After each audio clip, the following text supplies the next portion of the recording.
आशा करता हूं आप सब बहुत अच्छे होंगे। मेरा नाम है सिद्धांत अग्निहोत्री। स्टडी ग्लोब्स पे आपका बहुत बहुत स्वागत है। दोस्तों, अफगानिस्तान में जो विद्रोह है वो शुरू हो गया है और अब यहां पे तालिबान को चैलेंज करने के लिए अफगानिस्तान के लोग खुद आ गए हैं।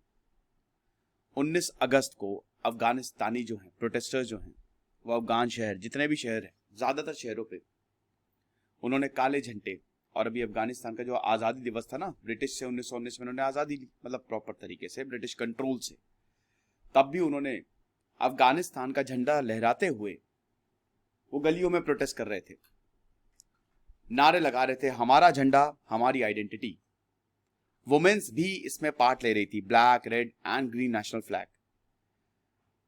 और जो शहर है, मेन शहर, कैपिटल ऑफ अफगानिस्तान, काबुल में ये हो रहा था। ये वीडियो क्लिप हमने देखी और फिर उसके बाद गन शॉट्स भी फायर किए। तालिबान ऐसे ही थोड़ी ना जाने देगा। तालिबान ने गोलियां भी चलाई, रिपोर्ट्स के हिसाब से कि कुछ लोग यहां पे मारे भी गए हैं। बात करेंगे दोस्तों हम इसकी। चैनल को सब्सक्राइब करें, इंस्टा पे फॉलो करें, टेलीग्राम पे आए। तो सेकेंड डे यानी कि कल थर्सडे को भी प्रोटेस्टर्स ने तालिबान को एकदम डिफाई किया है कि हम तुम्हारा रूल जो है वो नहीं मानते, तुम्हारे फ्लैग को हम अपनाएंगे ही नहीं। देखिए, यूनाइटेड नेशंस ने पहले ही बोला है कि फूड शॉर्टेजेस होने वाली हैं। 3.5 करोड़ की जो पॉपुलेशन है, इंपोर्ट एक्सपोर्ट जो है वो बंद हो गए हैं, इंपोर्ट्स भी यहां पे नहीं हो रहे हैं। तालिबान के पास पैसा थोड़ी ना है भाई, ज्यादातर तालिबान का खजाना दूसरे देशों में है, तो तालिबान को पैसा भी नहीं मिलेगा। तो तालिबान के पास पैसा वैसा कुछ नहीं है। अब इतने में जितनी प्रॉब्लम यहां पे लोगों को है, उतनी ही प्रॉब्लम तालिबान को है कि वो आगे बढ़ेंगे कैसे। कोई इंटरनेशनल एड थोड़ी ना तालिबान को देगा। पाकिस्तान दे दे, चाइना दे दे तो अलग बात है, लेकिन कोई पैसा यहां पे तालिबानियों को नहीं मिलने वाला। तो अब ये ऑलरेडी इन मिलिटेंट्स के पास, आतंकियों के पास बड़ी दिक्कत है, और ऊपर से कोई डिसेंट हो रहा है, जैसे प्रोटेस्ट हो रहे हैं, विद्रोह हो रहा है, तो ये किसी भी तरीके से इनको दबाएंगे, गोलियां चलाएंगे, मारेंगे। वुमेन्स और ह्यूमन राइट्स को ये खत्म करने वाले हैं तालिबान, जो 20 सालों में बड़ी मुश्किल से तालिबान अफगानिस्तान ने हासिल किया था। तो थर्सडे को हम यही देखते हैं कि कार में लोग बैठे हुए थे, लोग सड़कों पे आ रहे थे, एयरपोर्ट पे लेकर पूरा ये जो काफिला चल रहा था, ब्लैक, रेड और ग्रीन बैनर्स थे कि हमारा ही झंडा, अफगान का ही झंडा सबसे ऊपर रहेगा। हमको नंगरहार प्रोविंस में भी प्रोटेस्ट देखने को मिला, जलालाबाद प्रोविंस में भी प्रोटेस्ट देखने को मिला, खोस्ट प्रोविंस में भी प्रोटेस्ट देखने को मिला। तालिबान को जब पता चला तो उसने 24 घंटे का कर्फ्यू लगा दिया। बहुत सारे जर्नलिस्ट को उन्होंने डिटेन किया। कल मैंने आपको एक लेक्चर लिया था, आपको याद होगा, कल बताया था मैंने कि यहां पे तालिबान से एक महिला मीडिया कर्मी ने इंटरव्यू लिया, बाद में उसको नौकरी से निकाल दिया। आपको पता है? तो ये जो तालिबान बोल रहा है ना, औरतों को इज्जत देंगे, ये सब एक दिखावा है, झूठ है, ढोंग है। प्रोटेस्टर्स भी कुनार प्रोविंस में आ गए। अब देखिए, कुछ ना कुछ बहुत बड़ा होने वाला है। जहां देश असफल हो गए, वहां मुझे ऐसा लग रहा है लोग सफल होंगे। नॉर्दर्न अलायंस ने ऑलरेडी पंजशीर वैली पे कब्जा कर लिया है। तो ये चीज, अब देखिए, अफगान का इंडिपेंडेंस डे भी होता है 1919 में, वही जब ट्रीटी इन्होंने ब्रिटिशर से साइन की थी और कॉलोनियल रूल खत्म हुआ था। तब भी हमने देखा था कि इस तरीके के प्रोटेस्ट देखने को मिले थे वेंसडे को, और फिर तालिबान ने गोलियां चलाई थी। तो ये चीज, और ह्यूमैनिटेरियन क्राइसिस भी हो गई है, क्योंकि बहुत सारे लोगों को खाना नहीं मिलने वाला है। खाना दोगे कैसे? 40% जो देश है उसमें ऑलरेडी क्रॉप फेलियर हो चुका है। तो इस समय अफगानिस्तान को सबसे ज्यादा जरूरत है, और यहां पे बोला जा रहा है कि इंटरनेशनल कम्युनिटी को साथ में आना चाहिए और अफगानियों की मदद करनी चाहिए। यूनाइटेड नेशंस को कोई पीस कीपिंग मिशन इस तरीके का भेजना चाहिए, वरना तो प्रॉपर प्रॉब्लम हो जाएगी। ये चीज है। अब ये जो हुआ है, औरतों ने भी इसमें पार्ट लिया है। एक औरत जो है वो अफगान झंडा ही पहने हुए थी, शोल्डर्स में अफगान झंडा पहने हुए थी, और बोल रही थी अल्लाह अकबर, God is the greatest. Media ने यह भी रिपोर्ट किया कि तालिबान ने इन झंडे को फाड़ दिया। तालिबान से जब पूछा गया तो उन्होंने ज्यादा कुछ कमेंट नहीं किया। कुछ डेमोन्स्ट्रेशन स्मॉल थे, लेकिन कुछ बड़े थे। काबुल एयरपोर्ट पे भी हजारों लोग प्रोटेस्ट कर रहे थे। हालांकि लाइन भी लगी हुई थी कि बस तालिबान को छोड़ के चले जाए किसी तरीके से। तो ये चीज है। जैसे ही काबुल को कब्जा किया तो आपने देखा कि तालिबान अपनी इमेज सुधारने में लगा हुआ है। वो बोल रहा है कि हमको शांति चाहिए, हमको बदला नहीं चाहिए, हम किसी को हार्म नहीं पहुंचाएंगे, हम किसी के साथ गलत नहीं करने वाले, और हम राइट्स को, औरतों के राइट्स को रिस्पेक्ट करेंगे। औरतें काम कर सकेंगी, इस्लामिक लॉज के अंदर काम करे, वो हमको कोई प्रॉब्लम नहीं है। लेकिन वही है ना कि ये सब सिर्फ और सिर्फ ढोंग है।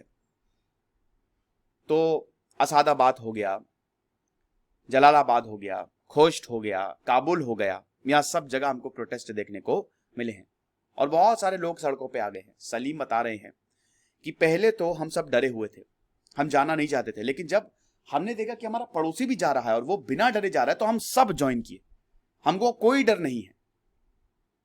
तो जब तालिबान ने गोलियां चलाई तो भगदड़ मची, इसमें कुछ लोग मारे भी गए। और यही सेम चीज जलालाबाद में हुआ, पक्तिया में भी हुआ। तो ईस्ट वेस्ट नॉर्थ साउथ इतना आसान नहीं है। तालिबान को लग रहा था हम बंदूक के बल पे कर लेंगे, मार दो सबको। तो जब सबको मार दोगे तो तुम किसको रूल करोगे, किस पे रूल करोगे? दुनिया तो देख ही रही है, भगवान भी देख रहा है। तो अब लोगों का उदय हो रहा है।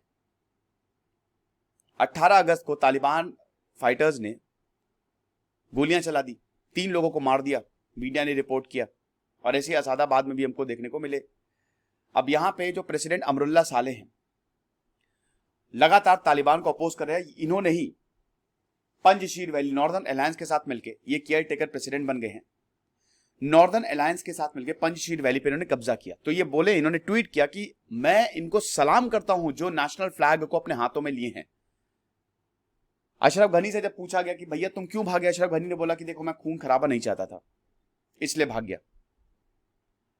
तो अशरफ गनी तो भाग गया, लेकिन अमरुल्ला साले अभी तक डटे हुए हैं। He is the legitimate care taker president इस समय। और जैसा कि मैंने बताया कि अहमद मसूद जो कि नेशनल रेजिस्टेंस का लीडर है,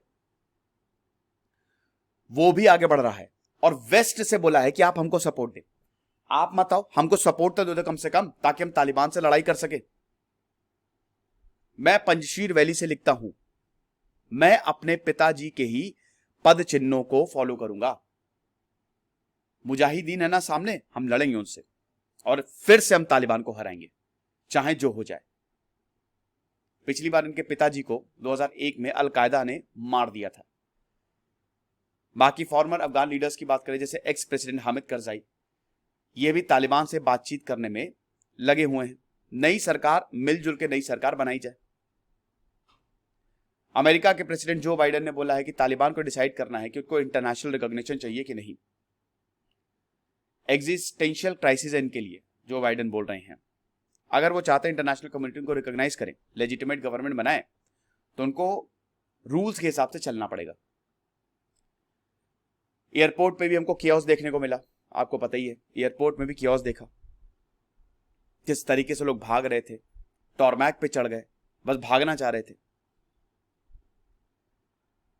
12 लोग मारे गए इसमें, एयरपोर्ट पे जो कियोस्क हुआ।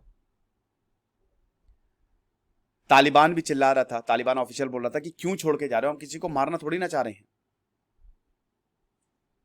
ऐसा एक सीन बहुत सोशल मीडिया पे वायरल हो रहा है कि एक छोटी सी लड़की जो है वो एयरपोर्ट के हाई पेरीमीटर वॉर पे चढ़ गई और अमेरिकन सोल्जर्स ने जो वहां पे गार्ड कर रहे थे, उन्होंने उसको हैंड किया, मतलब भागने के लिए वहां पे चढ़ गई। तो अब यही था कि जो डेस्परेशन है लोगों की भागने के लिए, कि बस भाग जाओ अफगानिस्तान छोड़ के, चाहे वो छोटा हो, बड़ा हो, बूढ़ा हो, वो हमको देखने को मिल रही है।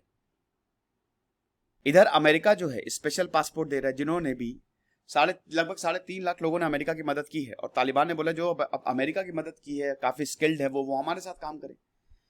लेकिन 3.5 लाख लोगों ने वीजा को अप्लाई किया था। लेकिन वही है ना कि अमेरिका का स्पेशल वीजा है।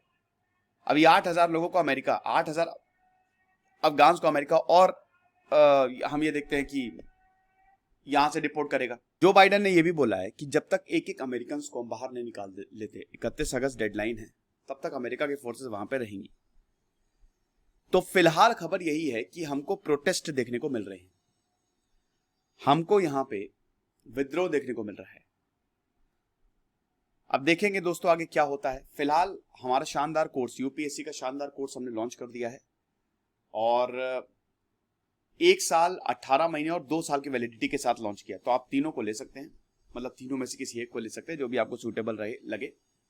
साथ ही साथ हमने फ्री कोर्स निकाला है, तो वो फ्री कोर्स वर्ल्ड हिस्ट्री का, उसमें 25 लेक्चर्स हैं। यूट्यूब पे डिस्टर्बेंस बहुत होता है एड्स में, तो अब हम ऐप पे ही प्रॉपर प्लेलिस्ट बना देंगे, आप वहां पे ही फ्री कोर्सेज देख लीजिएगा। खुश रहिए, पढ़ते रहिए। जैसे सिद्धांत अग्निहोत्री साइनिंग ऑफ। और वो फ्री कोर्सेज आप ऐप को डाउनलोड करके अवेल कर सकते हैं। Thank you so much.